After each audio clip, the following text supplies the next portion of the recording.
The Liberals are backing down from some of their more controversial proposals for reforming the House of Commons. After strong backlash from the opposition parties, Government House Leader Bardish Chagger announced she'll proceed with only the proposals that were promised in the Liberal election platform. Green Party leader Elizabeth May wrote a lengthy letter rejecting many of those Liberals' proposals. She's joining us from Ottawa this morning. Good morning to you.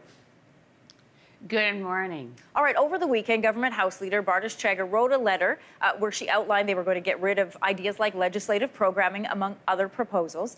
Is this progress? Absolutely. I think that this is the Liberals showing that they've listened to a lot of the opposition party concerns. My proposal for reforming our standing rules was in response to Bardish Chagger's initial proposal.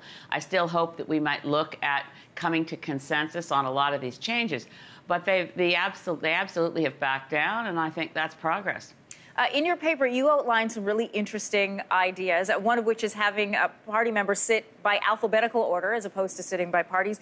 And the other one is this idea of 3-week cycles. And you likened it to, Atlantic Canada workers in Fort McMurray, where they do sort of 3 weeks on, 3 weeks off. Why do you feel like this will be effective?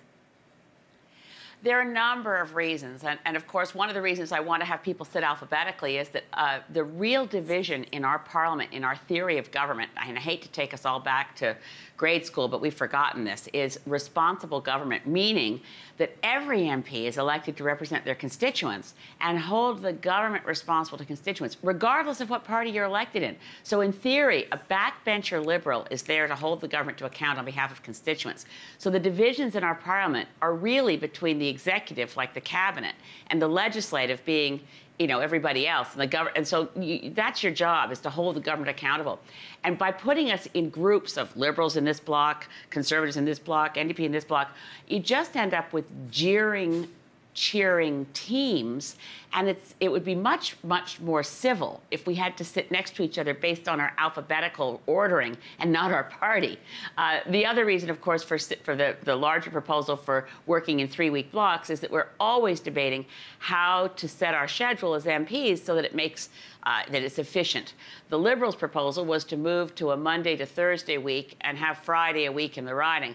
I'm saying, look, that'll just end up encroaching on Thursday. We'll end up leaving Thursday afternoon to have Thursday in the riding. Let's work 5 days plus a half-day Saturday and do it in a concentrated fashion. I think it'd be way more efficient. It will save the government, i.e. the taxpayers, millions of dollars a year in airfares if we concentrated our work in Ottawa and didn't fly home every weekend. Not to mention, there'd be a big saving in greenhouse gases. But in an era of 24-hour news cycles, Ms. May, is that really practical to have, the House of Commons not there to answer questions or to have debate for 3 weeks? Sure. Absolutely. We're not in Parliament. I mean, the news doesn't shut down between the end of June and mid-September. And we are traditionally, and no one's suggesting that we should be working through, well, I worked through July and August because last summer I was on the Parliamentary Committee on Electoral Reform. So I was actually commuting to Ottawa, just like always, on electoral reform.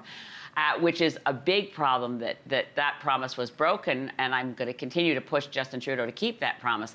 But meanwhile, we have big gaps in our current schedule. We don't sit between mid-December and end of January, and there's no problem for the news media to find the Prime Minister or cabinet ministers wherever they are and ask them questions. So the schedule I'm recommending would reduce a lot of costs, because people don't think about it. Every time, I'm a British Columbia member of Parliament, and I fly home every Friday and come back every Sunday when the House is in session. And that is a cost. I sit in economy, but most MPs fly business. When you add that up, that's millions of dollars. We could cut that by 2/3 by concentrating our time in Ottawa.